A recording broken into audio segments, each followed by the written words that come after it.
Olá pessoal, tudo bem? Sou a professora Sandra Bastos, para quem ainda não me conhece.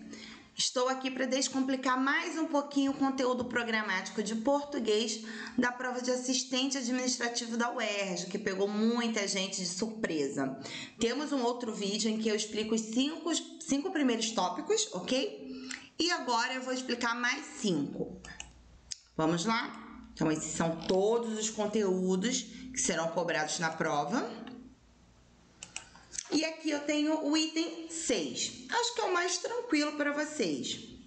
A frase, as suas espécies, funções interacionais. Gente, é preciso pensar no português como interação, como objetivo de comunicar-se, tá? Não tem mais aquele estudo da estrutura da língua portuguesa como se fosse uma coisa estática. A língua é viva.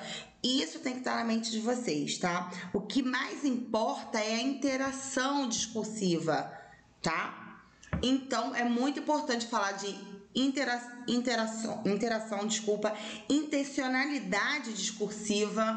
A gente precisa entender isso, tá? O que é isso, Sandra? Intencionalidade discursiva. Quando você diz alguma coisa, você diz com alguma intenção. E tem gente que fala, eu não quis dizer. Eu costumo falar, você quis dizer sim, porque você tinha um leque de opções e você escolheu dizer aquilo. Então, você quis dizer. E é isso mesmo. Quando nós dizemos alguma coisa, é porque nós quisemos demonstrar algo com aquilo, tá? E não é diferente quando a gente trata dos tipos de frase, tá? Então, a gente tem as frases declarativa, interrogativa, imperativa e exclamativa. Todo mundo conhece isso desde o ensino fundamental. Agora, Sandra, o que é a frase declarativa? A declarativa é aquela que você faz uma constatação, que você quer passar uma informação. Você não está perguntando nada a ninguém, você não quer expressar sua emoção, você não está dando ordem, você só está constatando um fato ou passando uma informação. Que ponto você vai usar? Aquele ponto final bonitinho, aquela bolinha, ok?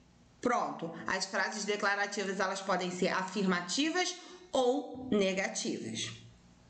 Frases interrogativas, essa eu acho que todo mundo sabe.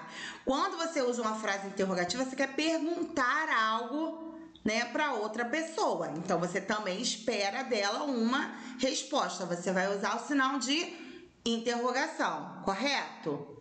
Mais ou menos, porque nós temos a frase interrogativa indireta. Eu falo assim, eu queria saber onde fica a padaria. Se eu olho para você e falo, eu gostaria de saber onde fica a padaria, parece declarativa, né? Minha entonação é de frase declarativa, mas na verdade eu tô te perguntando. E o interlocutor, né? A pessoa com quem eu tô falando, ela sabe disso. Ela vira para mim, a padaria, ela fica aqui. E ela já começa a me dar informação. Eu não preciso perguntar para que seja realmente uma pergunta, né? A forma como eu construo essa frase faz com que meu interlocutor, conhecedor da nossa cultura, né, faz parte do mesmo mundo que ele vai perceber a intencionalidade discursiva, ok? Frase imperativa, a gente já sabe, para dar uma ordem, não é só dar uma ordem não, para dar um conselho, fazer uma sugestão, até mesmo um pedido, a gente tem a frase imperativa. Então, a frase imperativa, às vezes vai ter o ponto final, normal, e às vezes vai ter o ponto de exclamação, quando você quiser dar uma ordem, assim, de uma maneira mais grosseira, né? Lembrando que o ponto de exclamação, muitas vezes, vai lembrar a um tom alto, né? Você tá gritando. E isso é complicado. Então, a gente tem que ter muito cuidado com o uso do ponto de exclamação, ok? A frase exclamativa. Você não tá dando uma ordem para ninguém, você não tá mandando, você não tá sugerindo, mas você tá expressando a sua emoção. E às vezes também para você mostrar que você está falando mais alto. Então você usa esse ponto de exclamação. Ou a sua alegria, você está, né, super contente. Oba! Já pensou escrever um oba com um ponto final? Não é o mesmo, né? A gente coloca ainda 3 pontinhos de exclamação. Oba! estica esse A, oba, ainda põe vários pontinhos de exclamação para mostrar que a gente está bem feliz. Então, é intencionalidade discursiva. Então, não é porque tá um ponto final que aquilo ali é uma frase declarativa. Você precisa perceber qual é a intenção daquela pessoa que está emitindo aquele enunciado, ok? Relação entre as espécies de frases, né? Que são fáceis, né, de percebermos, mas como eu disse, você precisa perceber pelo contexto e não ficar apenas preso à questão da pontuação, né? E os atos de fala. Então, a gente tem que perceber quais são os turnos de fala num texto. Agora, quem está falando é o narrador. Depois, não, quem está falando aqui é a personagem X, depois a personagem Y, e assim por diante. Isso é muito, muito importante, tá? Por último, ficar bem atento a essa questão da pontuação, porque é isso que vai fazer com que a gente coloque na escrita a nossa expressividade, porque na fala eu tenho gesto, eu tenho entonação, eu tenho as pausas, mas nas frases escritas eu não tenho isso, tá? Então, por exemplo, a gente nas frases escritas coloca 3 pontinhos. 3 pontinhos é às vezes para deixar alguma coisa no ar, subentendida. Às vezes é para mostrar que passou um tempinho para eu continuar dizendo o restante. Então, você tem que perceber essa intenção comunicativa por trás do uso do sinal de pontuação, ok? 7. Sintaxe do período. Gente, adoro essa matéria, coisa mais linda. Processos de coordenação e de subordinação. Sandra, isso é lindo, isso é horrível. Não é, porque isso ajuda demais a concatenar nossas ideias, tá? É como a gente vai juntar as nossas ideias, tá? Então, sintaxe, gente, sempre que falar sintaxe, eu tô falando da estrutura da frase, tá? A estrutura do período. Então, você primeiro aqui vai ter que estudar. Se for meu aluno, você vai ter apostila sobre isso, vai ter vídeo sobre isso, mas se não for, não tem problema nenhum que você vai procurar na internet. Então, diferença de frase, oração e período. Precisa saber. Então, período é uma frase que tem verbo. Então, isso você precisa ter em mente, tá? É uma frase verbal. Quando eu quero juntar orações dentro desse período, eu vou usar processos de coordenação e de subordinação. Coordenação, você vai estudar lá. São orações independentes. Claro que tem uma dependência de sentido entre elas, elas se complementam, mas não tem uma dependência sintática, porque a gente está falando de sintaxe do período. Então, a gente está falando sobre estrutura. Não há uma dependência de estrutura. As duas orações podem se dividir em 2 frases e até a gente fazer por justaposição, como a gente faz muitas vezes, né? Só colocar uma ao lado da outra. E a gente não deve fazer isso na redação de concurso, jamais. E a subordinação é porque tem o quê? Uma interdependência sintática. A gente tem uma oração principal e tem uma oração subordinada. Essa oração subordinada, ela é um termo da oração principal. Seja um termo acessório, como as orações adverbiais, seja um termo realmente importante para a oração principal, indispensável, na verdade, para a oração principal, como as substantivas, tá? Seja funcionando como uma adjunta adnominal, que é o caso das adjetivas, tá? Então, tem de estudar. Agora, estudar processos de coordenação e subordinação sem saber as conjunções vai perder o seu tempo. Então, se você não se lembra das conjunções, por favor, após esse vídeo já começa a estudar, ok? 8. Forma de articulação das ideias. A gente vai estudar muito isso em redação. Então, preciso diferenciar fato de opinião. Tem gente que não consegue. Ela acha que a opinião do outro é um fato. E não é. Então você tem que perceber o que realmente aconteceu e está apenas contando o que aconteceu, é um fato, daquilo que é opinião. Então a gente tem que perceber as marcas de opinião.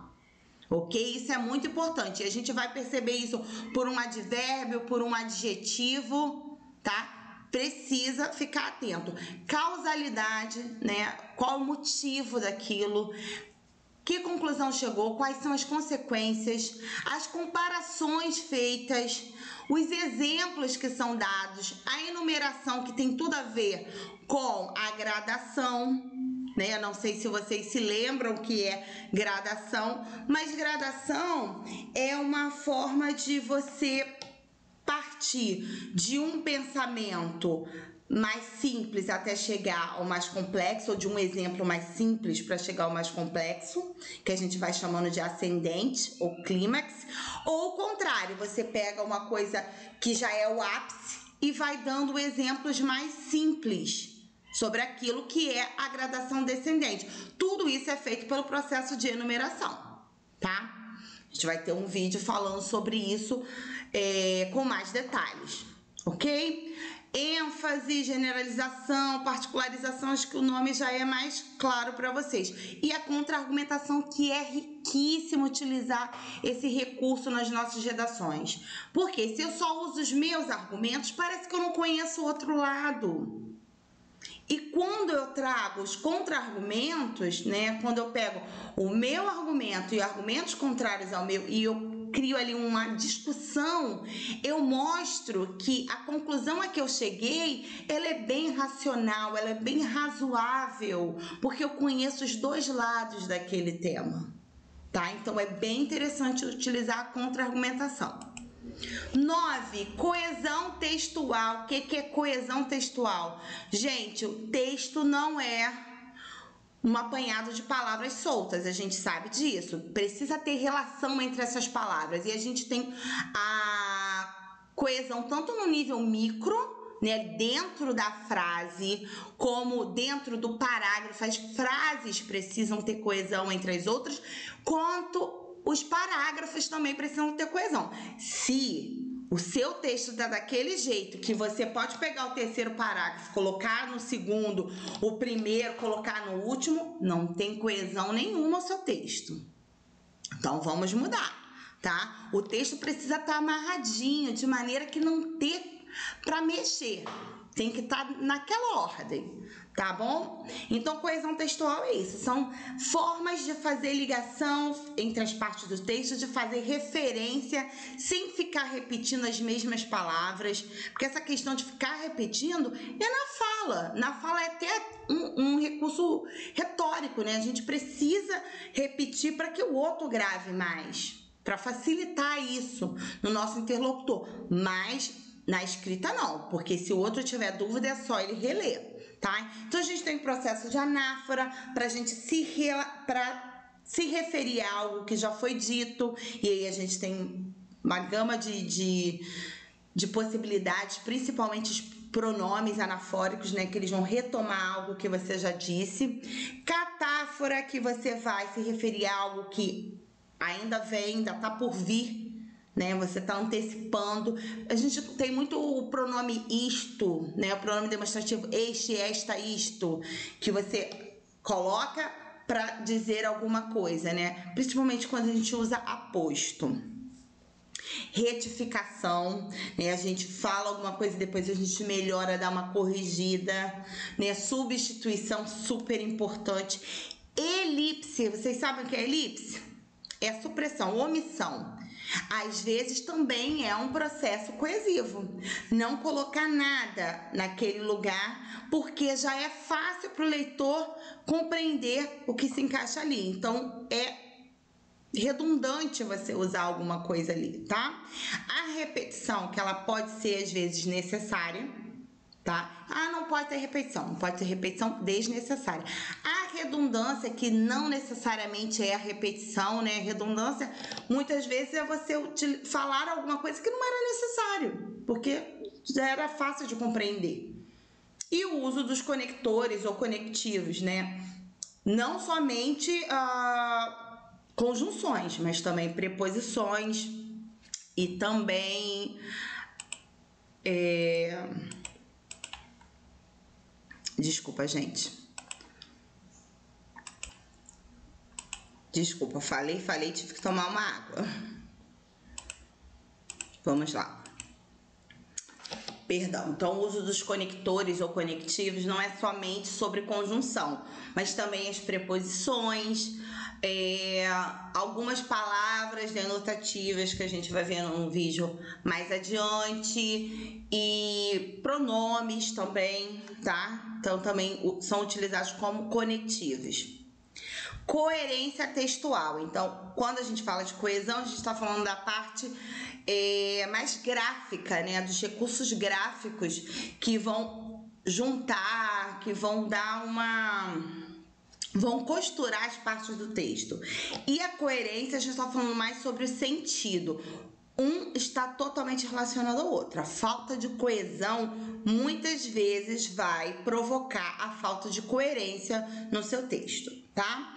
É preciso ter progressão temática. Tem gente que faz um texto que parece que desculpa o exemplo, mas um cachorrinho em volta do próprio rabinho, que você não sai do mesmo lugar, você fica rodando no mesmo lugar. Você não tira 0 numa redação assim, mas não há uma progressão temática. Você tem que desenvolver esse tema, tá?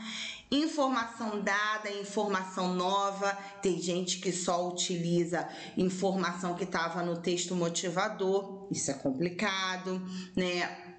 Informação principal e informação secundária. Conseguir perceber isso não só na sua redação, mas no texto que você está analisando, porque não é interpretação, como eu disse, não já está jogando carta, gente.